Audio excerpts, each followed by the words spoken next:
Hello dears, എല്ലാവർക്കും നമ്മുടെ വീഡിയോയിലേക്ക് സ്വാഗതം. അതുപോലെ തന്നെ എല്ലാവർക്കും നല്ല ഒരു പുതുവർഷം ആശംസിക്കുന്നു. അതുപോലെ തന്നെ നല്ലൊരു വിഷു ദിവസം ആഘോഷിക്കുന്നു കേട്ടോ. എല്ലാവർക്കും ഈ വർഷം നല്ല രീതിയിൽ എല്ലാം കൊണ്ടും നല്ലതായിരിക്കട്ടെ എന്ന് പ്രാർത്ഥിക്കുന്നു. അപ്പോൾ നമ്മുടെ ഇന്നത്തെ വീഡിയോ തുടങ്ങുന്നത് നമ്മുടെ രാവിലത്തെ കണി കാണുന്ന സമയം തൊട്ടാണ് കേട്ടോ. എന്തായാലും ശരി, കണി ഒരുക്കുന്ന കാര്യങ്ങളൊന്നും ഞാൻ വീഡിയോ എടുത്തിട്ടുണ്ടായിരുന്നില്ല. കാരണം ഒത്തിരി ലേറ്റ് ആയിട്ടുണ്ടായിരുന്നു. അജുവേട്ടൻ തലേദിവസം ജോലിയൊക്കെ കഴിഞ്ഞ് വന്നിട്ട് നമ്മൾ ഫുഡൊക്കെ കഴിച്ച് കഴിഞ്ഞൊക്കെ ഒരുക്കുമ്പോൾ തന്നെ നമ്മളൊരു ഒക്കെ ഒരുക്കി നമ്മൾ കിടക്കുമ്പോൾ തന്നെ ഒരു 1:15 രാവിലെ ഒരു 3:15 വീണ്ടും എഴുന്നേറ്റു. എന്നിട്ട് ഞാൻ ആദ്യം എഴുന്നേറ്റ് വേഗം കണ്ണടച്ച് വന്ന് നമ്മൾ കണിയൊക്കെ കണ്ടു. അതിന് ശേഷമാണ് കേട്ടോ പിന്നെ ഞാൻ അതൊക്കെ കഴിഞ്ഞിട്ട് കണി കണ്ടിട്ട് പിന്നെ ഞാൻ പോയി കുളിച്ച് വന്ന് അതിന് ശേഷം നമ്മൾ വിളക്കൊക്കെ വെച്ചു. പിന്നെ ദൈവത്തിന് ഓരോ സൈഡിലും മാലകളൊക്കെ ചാർത്തി കേട്ടോ. കാരണം അജുവേട്ടൻ്റെ അമ്മ പറയുന്നുണ്ടായിരുന്നു, കാരണം നമ്മൾ തലേ ദിവസം തന്നെ മാലയൊക്കെ ചാർത്തി വെച്ച് കഴിഞ്ഞാൽ ചിലപ്പോൾ അതൊക്കെ വാടിപ്പോവാൻ ചാൻസ് ഉണ്ടല്ലോ. അപ്പോൾ അതുകൊണ്ട് നമ്മൾ ആ സമയത്ത് ഒന്നും ചെയ്തിട്ടുണ്ടായിരുന്നില്ല കേട്ടോ. തലേ ദിവസം ഒന്നും ചെയ്തിട്ടുണ്ടായിരുന്നില്ല. പിറ്റേ ദിവസം രാവിലെയാണ് മാലയൊക്കെ ചാർത്തിയത്. കണിക്കൊന്ന് വെച്ചിട്ടുണ്ടായിരുന്നു, ഫ്രൂട്ട്സ് ബാക്കിയുള്ള കാര്യങ്ങൾ നമ്മൾ വെക്കേണ്ട സംഭവങ്ങളെല്ലാം വെച്ചിട്ടുണ്ടായിരുന്നു. അതല്ലാതെ പൂമാല ചാർത്തുന്നത് മാത്രം, അതായത് എളുപ്പം വാടിപ്പൂന്നുള്ളതുകൊണ്ട് നമ്മൾ ഓൾറെഡി ബറോഡയിൽ നിന്ന് കഴിഞ്ഞ ദിവസം പോയിട്ട് വരുമ്പോൾ നമ്മൾ ബറോഡയിൽ നിന്ന് മേടിച്ചിട്ടുണ്ടായിരുന്നു കേട്ടോ പൂമാല. അപ്പോൾ അത് കാരണം അതായത് ഒരു 2 ദിവസം മുന്നേ, അപ്പോൾ അവിടെ നമ്മൾ വരുന്ന വഴിക്ക് നല്ല ലാഭത്തിലായിരുന്നു കിട്ടുന്നുണ്ടായിരുന്നു പൂമാല. അപ്പോൾ അതുകൊണ്ട് അവിടെ നിന്ന് വാങ്ങിച്ചിട്ടുണ്ടായിരുന്നതുകൊണ്ട് തന്നെ മമ്മി പറഞ്ഞു ഇപ്പോൾ ചാർത്തണ്ട, രാവിലെ ചാർത്തിയാൽ മതി എന്ന് പറഞ്ഞു. ഇപ്പോൾ ഫ്രഷ് ആയിരിക്കുമല്ലോ എന്ന് പറഞ്ഞിട്ട് അങ്ങനെ രാവിലെ നമ്മൾ കുളിയൊക്കെ കഴിഞ്ഞ് വന്ന ശേഷം വിളക്ക് കത്തിക്കുന്നതിന് മുന്നോ അതോ വിളക്ക് കത്തിച്ച ശേഷം ആദ്യം വിളക്കൊക്കെ കാണിച്ചു. അതിന് ശേഷം നമ്മൾ ധൂപ്പ് കത്തിച്ചു. അതിന് ശേഷമാണ് ഞാൻ മാലയൊക്കെ ചാർത്തിയത് കേട്ടോ. അപ്പോൾ മാലയൊക്കെ ചാർത്തി കഴിഞ്ഞിട്ട് പിന്നെ വേഗം എല്ലായിടത്തും പൂക്കളൊക്കെ വെച്ച് ഒന്ന് ഒരുക്കിയെടുത്തു. അത് കഴിഞ്ഞിട്ട് പിന്നെ നമ്മൾ വേഗം നമ്മൾ നന്നായിട്ട് പ്രാർത്ഥിച്ചു. നമുക്ക് എന്തായാലും എല്ലാം നല്ല രീതിയിലായിട്ട് വരട്ടെ എന്ന് പറഞ്ഞ് പ്രാർത്ഥിച്ചു. എന്തായാലും നല്ല ന്യൂ ഇയർ ആയിട്ട് ചെറുതായിട്ട് കൈ ഒന്ന് പൊള്ളിയിട്ടുണ്ടായിരുന്നു, എന്നാലും കുഴപ്പമില്ല. അപ്പോൾ എന്തും നമ്മളത് പോസിറ്റീവായി എടുക്കണം എന്നല്ലേ പറയുക. ജീവിതത്തിൽ നമ്മളെപ്പോഴും നമുക്ക് പ്രശ്നങ്ങളാണ്, നമുക്ക് എന്തെങ്കിലും പ്രശ്നങ്ങൾ വരുന്നു, അയ്യോ അത് നെഗറ്റീവാണ്, അല്ലെങ്കിൽ അത് അയ്യോ ദോഷമാണ്, അങ്ങനെ ചിന്തിച്ച് കഴിഞ്ഞാൽ ജീവിതത്തിൽ നമുക്ക് അത് തന്നെ ചിന്തിക്കാനും ടെൻഷൻ അടിക്കാനും സമയം ഉണ്ടാവുള്ളൂ. അപ്പോൾ ഞാനും അങ്ങനെ ചിന്തിച്ചിട്ടുന്ന ഒരാളായിരുന്നു കേട്ടോ. പക്ഷെ ഇപ്പോൾ നമ്മൾ മാക്സിമം പോസിറ്റീവായിട്ട് എടുക്കാൻ ശ്രമിക്കുക. ഇപ്പോൾ ഞാൻ അങ്ങനെ ചിന്തിക്കാറില്ല കേട്ടോ. നമ്മൾ ചിന്തിക്കും തോറും ടെൻഷൻ അടിക്കും തോറും നമുക്ക് വീണ്ടും വീണ്ടും പ്രശ്നങ്ങൾ കൂടുന്നല്ലാണ്ട്, അല്ലെങ്കിൽ ഹെൽത്ത് ഇഷ്യൂസ് കൂടുന്നല്ലാണ്ട് പ്രത്യേകിച്ച് നമുക്കൊന്നും കിട്ടാൻ പോകുന്നില്ല. അപ്പോൾ ഞാൻ എന്തായാലും വിചാരിച്ചു, എന്തിനാണ് നമ്മൾ നാളത്തെ കാര്യം ആലോചിച്ചിട്ട്, അല്ലെങ്കിൽ നമ്മൾ എന്തിനും നെഗറ്റീവായി ചിന്തിച്ചിട്ട് എല്ലാം ടെൻഷൻ അടിക്കുന്നത്. B positive. അപ്പോൾ അതുകൊണ്ട് തന്നെ എന്തും ശ്രദ്ധിച്ച് ചെയ്യണം എന്നുള്ള ഒരു ദൈവം കാണിച്ചെന്നൊരു തെളിവായിട്ട് മാത്രം വിചാരിച്ചിട്ട് ഞാൻ വേഗം അതങ്ങോട്ട് വിട്ട് കളഞ്ഞു കേട്ടോ. അത് അത്യാവശ്യം നല്ല നീറ്റിലുണ്ടായിരുന്നു, നല്ലതങ്ങോട്ട് വിട്ട് കളഞ്ഞു. പിന്നെ വേഗം തേങ്ങയൊക്കെ ഉടച്ച് വെച്ചു. സാധാരണ അജുവേട്ടൻ എഴുന്നേറ്റ് വന്ന ശേഷം അജുവേട്ടൻ കുളിച്ചിട്ട് അജുവേട്ടനോട് പറഞ്ഞിട്ടാട്ടോ തേങ്ങയൊക്കെ ഉടപ്പിക്കാറുള്ളത്. പക്ഷേ ഇപ്രാവശ്യം നമ്മൾ ഒത്തിരി ലേറ്റായിട്ടാണ് കിടന്നത്, ആൾ ലേറ്റായിട്ടാണ് വന്നത് എന്നുള്ളതൊക്കെ കൊണ്ട് ഞാൻ വിചാരിച്ചു ഞാൻ തന്നെ ചെയ്യാം എന്ന് വിചാരിച്ചിട്ട് ഞാൻ തന്നെയാണ് നമ്മൾ തേങ്ങയൊക്കെ ഉടച്ച് കാണിച്ചിട്ട്. കൈക്ക് നല്ല വേദന ഉണ്ടായിരുന്നു. ഇടയ്ക്ക് ചെറുതായിട്ടൊരു ഇഞ്ചക്ഷൻ എടുത്തപ്പോൾ ഞരമ്പ് നന്നായിട്ട് നീര് വെച്ചിട്ട് ഭയങ്കര പ്രശ്നങ്ങളൊക്കെ ഉണ്ടായിരുന്നു കേട്ടോ. പക്ഷെ എന്നാൽ പോലും ദൈവത്തിന് വേണ്ടിയിട്ട് എന്നെക്കൊണ്ട് സാധിക്കും, ഐ ക്യാൻ എന്ന് വിചാരിച്ചിട്ട് നമ്മൾ വേഗം തേങ്ങയൊക്കെ 2-3 വട്ടം ഉടച്ചിട്ട് ഉടഞ്ഞു കേട്ടോ. അങ്ങനെ പിന്നെ വേഗം ഞാൻ നന്നായിട്ട് പ്രാർത്ഥിച്ച് കുറിയൊക്കെ തൊട്ട ശേഷം ഞാൻ എഴുന്നേറ്റ് പോയിട്ട് അവരെ വിളിച്ചുകൊണ്ടിരാൻ പോകണം കേട്ടോ. അപ്പോൾ മമ്മി ഇന്നലെ പറഞ്ഞിട്ടുണ്ടായിരുന്നു, ആദ്യം അജുവേട്ടനെ വിളിച്ച് കണി കാണിക്കാൻ പറഞ്ഞിട്ടുണ്ടായിരുന്നു. അപ്പോൾ അതുകൊണ്ട് ഫസ്റ്റ് നമ്മൾ അജുവേട്ടനെ വിളിച്ചിട്ട് വന്നിട്ട് ഞാൻ ലൈറ്റൊക്കെ ഓഫ് ചെയ്തിട്ട് വന്നിട്ടാട്ടോ കാണിച്ചു കൊടുത്തത്. പിന്നെ എന്നിട്ട് ലൈറ്റ് ഇട്ട ശേഷം പിന്നെ ആൾക്ക് ഞാൻ പറഞ്ഞു കണ്ണാടിയിൽ നേരെ നോക്കും. അത് ഓരോ നാടുകളിൽ ഓരോ രീതിയായിരിക്കുമല്ലോ. ഇപ്പോൾ ഞങ്ങളുടെ നാട്ടിലുള്ള പോലെ ആയിരിക്കണം എന്നില്ല മറ്റ് സ്ഥലങ്ങളിൽ. അപ്പോൾ നമ്മളെന്താണോ നമുക്കറിയുന്നത് അതുപോലെ നമ്മൾ ചെയ്തു. പ്രാർത്ഥിക്കുക, ചെയ്യുന്നതിൽ എന്തെങ്കിലും തെറ്റുണ്ടെങ്കിൽ ക്ഷമിക്കുക എന്ന് പറഞ്ഞാൽ പ്രാർത്ഥിക്കണം, അത്രയേ ഉള്ളൂ കേട്ടോ. അപ്പോൾ അജുവേട്ടൻ ആദ്യം വിളിച്ചുകൊണ്ടൊന്ന് കാണിച്ചു കൊടുത്തു. പക്ഷേ എനിക്കൊരു അബദ്ധം പറ്റിയിട്ടുണ്ടായിരുന്നു ഇതിൽ. എന്താ വെച്ചാൽ പിന്നെയാണ് എനിക്കത് മനസ്സിലായത്. അജുവേട്ടനെ വന്ന് പ്രാർത്ഥിച്ച് പോയ ശേഷം പിന്നെ അജുവേട്ടൻ്റെ അമ്മയെ വിളിച്ചിട്ട് വന്നപ്പോഴാണ് എനിക്ക് മനസ്സിലായത്. അതായത് നമ്മൾ ആദ്യം വിളിച്ചുകൊണ്ടിരുമ്പോൾ മുഖം കഴിക്കണം. അപ്പോൾ പക്ഷേങ്കിൽ അജുവേട്ടനെ ഈ പറയാൻ പറ്റില്ല, ഉറക്കപ്പിച്ചിട്ട് ആൾ ചിലപ്പോൾ നേരെ പോയിട്ട് മുഖം കഴിയിട്ട് കണ്ണാടി നോക്കും. അപ്പോൾ അത് കാരണം ഞാൻ വേഗം ഡയറക്റ്റ് വിളിച്ചുകൊണ്ടിരിക്കുകയാണ് ചെയ്തത്. പിന്നെ അതിനിടയ്ക്ക് വേറൊരു അബദ്ധം പറ്റിയിട്ടാണ് എന്താണെന്ന് വെച്ചാൽ, അതായത് നമ്മൾ എപ്പോഴും കണിക്ക് നമ്മൾ വെള്ളി, എന്താ പറയുക, സ്വർണം നമ്മളെല്ലാം കണിക്ക് വെക്കുമല്ലോ. അപ്പോൾ ആ കണിക്ക് വെച്ച സ്വർണത്തിൻ്റെ എന്തെങ്കിലും ഒരെണ്ണം എടുത്ത് നമ്മൾ കണ്ണിൽ വെച്ച് പ്രാർത്ഥിക്കണം എന്ന് പറയും.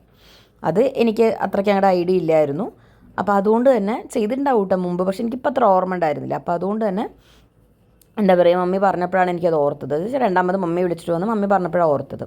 പിന്നെ മമ്മി ചെയ്തു, പിന്നെ ഞാനും ചെയ്തിട്ടുണ്ടായിരുന്നില്ല അങ്ങനെ.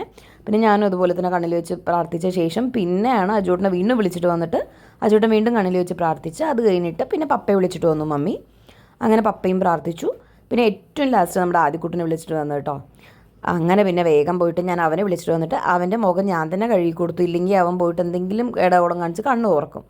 അപ്പോൾ അവനെയും ഞാൻ വിളിച്ചിട്ട് വന്നിട്ട് വാഷ് ബേസിനിൽ പോയിട്ട് ഞാൻ തന്നെ മുഖം കഴുകി കൊടുത്ത് അങ്ങനെ ആദ്യക്കുട്ടനും കണിയൊക്കെ കാണിച്ചു കൊടുത്തു. പിന്നെ നമ്മൾ അത് കഴിഞ്ഞ് നെക്സ്റ്റ് കൈ നീട്ടും നമ്മൾ അപ്പതായിട്ടുണ്ടായിരുന്നില്ല, വെച്ചാൽ ആരും കുളിച്ചിട്ടുണ്ടായിരുന്നില്ലല്ലോ. പിന്നെ പോയി കുറച്ചേരം നമ്മൾ അടുക്കളയിൽ നിന്ന് ഹാളിൽ നിന്ന് സംസാരിച്ചു. പിന്നെ ഞാൻ പോയി ചായ ഉണ്ടാക്കി, സാമ്പാറിന് കഷ്ണങ്ങളൊക്കെ വേവിച്ച് വെച്ചു. പിന്നെ നമ്മൾ വിചാരിച്ചു അമ്പലത്തിൽ പോയി വന്നിട്ട് ബാക്കി കാര്യങ്ങൾ ചെയ്യാമെന്ന് പറഞ്ഞിട്ട് ഞങ്ങൾ അമ്പലത്തിൽ പോകാൻ വേണ്ടി റെഡിയായി കേട്ടോ. അതിനിടയ്ക്ക് ഒരു ട്വിസ്റ്റ് ഉണ്ടായത്, മമ്മി ഞാനും സാരി ഉടുക്കാമെന്നൊക്കെ പറഞ്ഞ് പ്ലാൻ ചെയ്തു. അവരൊക്കെ മുണ്ടുടുത്തു, ഞാൻ ആദ്യക്കൂട്ടിനടക്കം മുണ്ടുടുത്തു. ഞാൻ സാരി ഉടുത്തിട്ട് വാഷ്റൂമിൽ പോയിട്ട് വന്നപ്പോൾ സാരി അതുപോലെ തന്നെ നമ്മുടെ അണ്ടർ സ്കേർട്ട് എല്ലാം കൂടെ മേളിലേക്ക് പൊങ്ങിയപ്പോഴല്ലോ എനിക്ക് ദേഷ്യം വന്ന് എല്ലാം കൂടെ വലിച്ചു പറിച്ചിട്ടും ഞാൻ അവസാനം ഒരു ചുരിദാർ എടുത്തിട്ടിട്ടുണ്ട് ഞാൻ അമ്പലത്തിൽ പോയത്. എന്താ വെച്ചാൽ എനിക്ക് പൊതുവേ ഉള്ളൊരു സുഖം കേട്ടോ, എന്തെങ്കിലും ഒരു വിചാരിച്ച പോലെ ഇതായിട്ടില്ലെന്നുണ്ടെങ്കിൽ ഇപ്പം ഞാൻ എല്ലാം വലിച്ചു പറിച്ച് അവിടെ ഇട്ടിട്ട് വേറെ ചുരിദാർ എടുത്തിട്ട് പോകും. അത് ഇപ്പോൾ എന്നല്ല, മുന്നിലും സ്ഥിരമുള്ളൊരു പരിപാടി കേട്ടോ എനിക്ക്. അപ്പോൾ അങ്ങനെ എനിക്ക് വിചാരിച്ച പോലെ സെറ്റ് ആയിട്ടില്ല സാരി എന്നുണ്ടെങ്കിൽ പിന്നെ എന്തെങ്കിലും ആവട്ടെ ഒപ്പിച്ച് കൊടുക്കാൻ വേണ്ടി എനിക്ക് പറ്റില്ലാത്തൊരു സംഭവമാണത്. അപ്പോൾ എന്തായാലും ശരി, സാരി ഉടുക്കാണ്ട് പിന്നെ ഞാൻ സാരിയൊക്കെ എടുത്തിട്ടിട്ട് വലിച്ചിട്ടിട്ട് നമ്മൾ പിന്നെ ചുരിദാർ തന്നെ ഇട്ട് അങ്ങനെ നമ്മൾ അമ്പലത്തിലോട്ട് പോയി. അപ്പോൾ ഉച്ചയ്ക്കത്തെ ഊണും കാര്യങ്ങളൊന്നും നമ്മളിത് ഇൻക്ലൂഡ് ചെയ്തിട്ടില്ല. കാരണം എന്താണെന്ന് വെച്ചാൽ ഇന്നത്തെ കാലത്ത് ഇപ്പോൾ സദ്യ ഉണ്ടാക്കാൻ അറിയാത്തവർ ആരും ഉണ്ടാവില്ല. അല്ലെങ്കിൽ യൂട്യൂബ് ചാനൽ തുറന്നു കഴിഞ്ഞാൽ നല്ല വ്യക്തമായിട്ട് അവർ നമുക്ക് കാണിച്ചു തരുന്നുണ്ട് അതിൻ്റെ റെസിപ്പീസ് കാര്യങ്ങളൊക്കെ. പിന്നെ എന്തിനാ വെറുതെ അത് കാണിച്ച് ബോറടിപ്പിക്കുന്നതെന്ന് സത്യം പറഞ്ഞാൽ ഇതൊന്നും അല്ലായിരുന്നു കേട്ടോ റീസൺ. സത്യം പറഞ്ഞാൽ എനിക്ക് വീഡിയോ എടുക്കാൻ സമയം കിട്ടിയില്ല, അതാണ് സത്യം. കാരണം അടുക്കളയിൽ ഭയങ്കര ചൂടായിരുന്നു. അപ്പോൾ എത്രയും പെട്ടെന്ന് ഞാൻ പാചകം ചെയ്ത് അവിടെ നിന്ന് ഇറങ്ങണം എന്നൊരൊറ്റ എയിമിലായിരുന്നു ചെയ്യുന്നുണ്ടായിരുന്നത്. അപ്പോൾ മമ്മി കഷ്ണങ്ങളൊക്കെ മുറിച്ച് തരും. തലേദിവസം നമ്മളെല്ലാ കഷ്ണവും മുറിച്ചു. അല്ലാതെയുള്ള അല്ലറ ചില്ലറ മുറിക്കാനുള്ള സാധനങ്ങൾ മമ്മി മുറിച്ച് തരും, ഞാൻ വേഗം ഉണ്ടാക്കിയെടുക്കും. അങ്ങനെയായിരുന്നു ചെയ്യേണ്ടായിരുന്നു കേട്ടോ. അപ്പോൾ ഞങ്ങളിത് അമ്പലത്തേക്ക് വന്നു. ഇവിടുന്ന് കുറേ ദൂരമുണ്ട്, നമ്മുടെ വീട്ടിൽ നിന്ന് കുറേ ദൂരമുണ്ട്. പക്ഷേ കൃഷ്ണൻ്റെ അമ്പലം തന്നെയായിരുന്നു. ഇവിടെ മിക്കവാറും കല്യാണങ്ങളൊക്കെ നടക്കുന്ന ഒരു അമ്പലമാണ് കേട്ടോ. നമ്മുടെ മലയാളികളുടെ കല്യാണങ്ങളൊക്കെ നടക്കുന്ന ഒരു അമ്പലമാണ് കൃഷ്ണൻ്റെ ആയിട്ടുള്ള അമ്പലം, മെയിൻ ഗുരുവായൂരപ്പൻ്റെ. അപ്പോൾ അതുകൊണ്ട് നമ്മൾ ഇവിടെയാണ് വന്നത് കേട്ടോ. കുറച്ച് ദൂരമാണെങ്കിലും കുഴപ്പമില്ല എന്ന് പറഞ്ഞിട്ട് നമ്മളിവിടെ വന്നത്. അങ്ങനെ സ്ഥിരം വരാറൊന്നുമില്ല നമ്മളിവിടെ, പക്ഷേ ഇന്നിപ്പോൾ വിഷു ആയതുകൊണ്ടും അങ്ങനെ നമ്മൾ ഈ അമ്പലത്തേക്ക് വന്നു കേട്ടോ. അപ്പോൾ വരുന്ന വഴിക്ക് വണ്ടിയിൽ കുറച്ച് കാറ്റൊക്കെ കുറവായിരുന്നു, അപ്പോൾ ബമ്പറിലൊക്കെ തട്ടുന്നുണ്ടായിരുന്നു. അങ്ങനെ പിന്നെ വേഗം പോയി നമ്മൾ കാറ്റടിക്കാൻ നോക്കി നടന്നില്ല. പിന്നെ അങ്ങനെ നമ്മൾ കുറച്ച് പായസം മേടിച്ചിട്ടുണ്ടായിരുന്നു കേട്ടോ അവിടെ നിന്ന് കണ്ടപ്പോൾ. അതിന് മുന്നേ അതുപോലെ ഞാൻ റെഡി ആയിക്കൊണ്ടിരിക്കുമ്പോഴായിരുന്നു മമ്മി വിളിച്ചിട്ട് പപ്പയും മമ്മിയും കൈ നീട്ടം തന്നു. അതുകൊണ്ട് അത് എടുക്കാൻ പറ്റിയില്ല. പിന്നെ വന്ന ശേഷമാണ് അജുവേട്ടൻ, എന്താ വെച്ചാൽ ലേറ്റ് ആയത് കാരണം വന്ന ശേഷമാണ് അജുവേട്ടൻ കൈ നീട്ടം തന്നിട്ട്, അതുകൊണ്ടാണ് ഇത് വീഡിയോ എടുക്കാൻ പറ്റിയത്. അങ്ങനെ നമ്മൾ വന്നു, അമ്പലത്തിൽ നിന്ന് വന്ന് കൈ നീട്ടമൊക്കെ വാങ്ങിച്ച് പിന്നെ അതെ അജുവേട്ടൻ നല്ലൊരു സ്പെഷ്യൽ എന്താ പറയുക ഒരു സ്പെഷ്യൽ സ്റ്റൈൽ സ്ട്രീറ്റിലൊക്കെ ഉണ്ടാക്കണ പോലത്തെ ഒരു സ്പെഷ്യൽ സ്റ്റൈലിൽ ആൾ ചായ ഉണ്ടാക്കി കാണിച്ചു തരികയാണ്. അപ്പോൾ അതിൻ്റെ വീഡിയോ എടുക്കാൻ പറഞ്ഞിട്ട് വെറുതെ രസത്തിന്, പക്ഷെ ഞാനത് ഇതിൽ ഇൻക്ലൂഡ് ചെയ്തതേ ഉള്ളൂ. കണ്ട എന്നെ ആൾ കൊല്ലും, ഷർട്ട് ഇടാതെ നിൽക്കുന്ന വീഡിയോ എടുത്തു എന്ന് പറഞ്ഞിട്ട്. ആ ചൂട് കാരണം ആൾ വന്നപ്പം ഷർട്ട് ഊരിയിട്ടുണ്ടായിരുന്നായിരുന്നു. അങ്ങനെ നമ്മുടെ സദ്യക്ക് നമ്മൾ എന്തൊക്കെ വെച്ചിട്ടുണ്ടായിരുന്നെന്ന് വെച്ചാൽ പിന്നെ നേരെ നമ്മൾ ചായയൊക്കെ കുടിച്ച് പിന്നെ ഞാൻ നേരെ അടുക്കളയിൽ കിടന്നു. ഞാൻ പറഞ്ഞല്ലോ സമയം കിട്ടിയിട്ടുണ്ടായിരുന്നില്ല എന്ന്. പിന്നെ വേഗം പാചകം കഴിഞ്ഞ് പിന്നെ ഒരു 12 മണിയാകുമ്പോഴേക്കും 11 ആകുമ്പോഴേക്കും നമ്മുടെ ഫുഡൊക്കെ റെഡിയായി. അപ്പോൾ അച്ചാറും ഇഞ്ചിപ്പുളിയും നമ്മൾ തലേന്ന് ഉണ്ടാക്കി വെച്ചിട്ടുണ്ടായിരുന്നു. പിന്നെ അതുപോലെ തന്നെ പായസം, സേമിയ പായസം, ഓലൻ, തോരൻ, അതുപോലെ പപ്പടം, പഴം പുഴുങ്ങിയത്, പിന്നെന്തായിരുന്നു കിച്ചടി, വെണ്ടയ്ക്ക കിച്ചടി, ചോറ്, സാമ്പാർ, പിന്നെ ശകലം നെയ്യ് ഒഴിച്ചിട്ടുണ്ടായിരുന്നു. ഞാൻ സാമ്പാറിന് കഷ്ണം ഒരുമിച്ച് വേവിച്ച് കാരണമുണ്ടല്ലോ നമുക്ക് പരിപ്പ് എടുത്ത് വെക്കാൻ പറ്റിയിട്ടുണ്ടായിരുന്നില്ല, അല്ലെങ്കിൽ ഞാൻ പരിപ്പ് എടുത്ത് വെക്കാറുണ്ടായിരുന്നു കേട്ടോ. ഇന്ന് പിന്നെ എല്ലാം ഹർബറി ആയതുകൊണ്ട് രാവിലെ ഇഡ്ഡലിക്ക് സാമ്പാർ പറ്റുമെങ്കിൽ ചെയ്യാൻ വേണ്ടിയിട്ട് നേരത്തെ വേവിക്കാൻ വെച്ചു. അതുകൊണ്ട് എനിക്ക് അതൊരു അബദ്ധം പറ്റി. അവസാനം ഞങ്ങൾ സാമ്പാറിൻ്റെ കൂടെ ചമ്മന്തി അരച്ചാണ് കഴിച്ചെങ്കിലും പക്ഷേ അങ്ങനെ ചെയ്തുകൊണ്ടുണ്ടല്ലോ പരിപ്പ് എടുത്ത് വെക്കാൻ പറ്റിയില്ല കേട്ടോ. അല്ലെങ്കിൽ എപ്പോഴും നമ്മൾ പരിപ്പ് കുറച്ച് മാറ്റി വയ്ക്കാറുണ്ട്. അങ്ങനെ കുറച്ച് നെയ്യ് ഒഴിച്ച് കുറച്ച് ഉപ്പൊക്കെ ഇട്ട് പിന്നെ വെള്ളവും കൂടെ വെച്ചിട്ട് നമ്മൾ കൊണ്ട് വെച്ചു ദൈവത്തിൻ്റെ അവിടെ. അപ്പോൾ നമ്മൾ പോകുമ്പോഴേക്കും ഒരുപാട് സമയമായിട്ടുണ്ടായിരുന്നതുകൊണ്ട് തന്നെ അവിടെ വിളക്കൊക്കെ അണഞ്ഞു പോയിട്ടുണ്ടായിരുന്നു, താഴെ വെച്ച വിളക്ക്. അപ്പോൾ രാവിലെ നമ്മൾ നല്ല ഐശ്വര്യത്തോടെ 5 തിരിയിട്ടാണ് കത്തിച്ചിട്ടുണ്ടായിരുന്നത്. പക്ഷേങ്കിൽ ഉച്ചയായപ്പോൾ പിന്നെ നമ്മളത് 2 തിരിയായിട്ട് 2 സൈഡിൽ മാത്രം ഇട്ടിട്ട് കത്തിച്ചു കേട്ടോ. അപ്പോൾ അജുവേട്ടനാണ്, അപ്പോൾ ഇച്ചിരി മടി എന്നൊക്കെ പറയാം നമുക്ക് കേട്ടോ, അങ്ങനെയും പറയാം. അപ്പോൾ എന്തായാലും അജുവേട്ടൻ അങ്ങനെ വിളക്കൊക്കെ കത്തിച്ചു. അജുവേട്ടൻ വിളക്ക് കത്തിച്ചിട്ട് ആദ്യക്കൂട്ടനാണ് ഭഗവാന് ഫുഡ് കഴിപ്പിക്കാറുള്ളത്.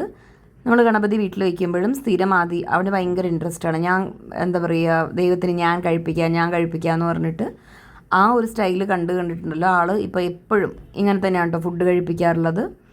അങ്ങനെ ദൈവത്തിന് വെച്ച് കൊടുത്ത് നമ്മളപ്പോൾ അതിൻ്റെ ഇടയ്ക്ക് കുറച്ച് അജുവേട്ടൻ ക്യാമറയിൽ കുറച്ച് ഫോട്ടോഷൂട്ടൊക്കെ നടത്തി അവൻ്റെ. അങ്ങനെ നല്ല രീതിയിൽ നമ്മുടെ ദൈവത്തിനും ഫുഡൊക്കെ കൊടുത്തു.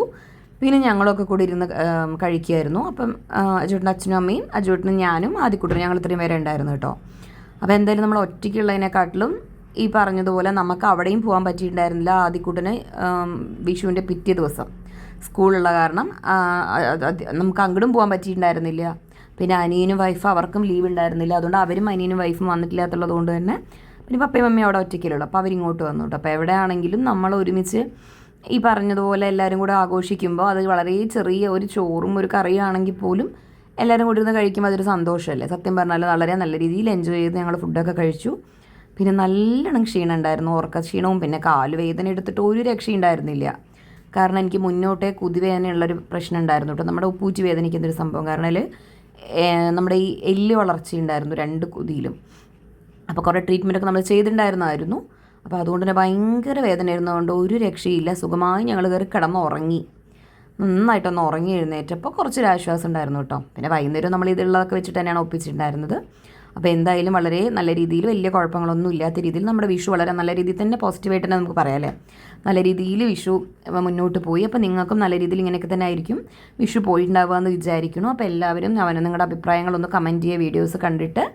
അപ്പോൾ എല്ലാവർക്കും വീഡിയോ ഇഷ്ടമായിക്കാണെന്ന് വിചാരിക്കുന്നു. അപ്പോൾ വീഡിയോ ലൈക്ക് ചെയ്യാനും കമൻറ്റ് ചെയ്യാനും സബ്സ്ക്രൈബ് ചെയ്യാനും സപ്പോർട്ട് ചെയ്യാനും ഒന്നും മറന്നു പോകരുത്. അപ്പോൾ നെക്സ്റ്റ് നല്ലൊരു വീഡിയോ ആയിട്ട് വരുന്നവരേക്കും എല്ലാവരും സപ്പോർട്ട് ചെയ്യുന്നു വിചാരിക്കുന്നു. ബൈ.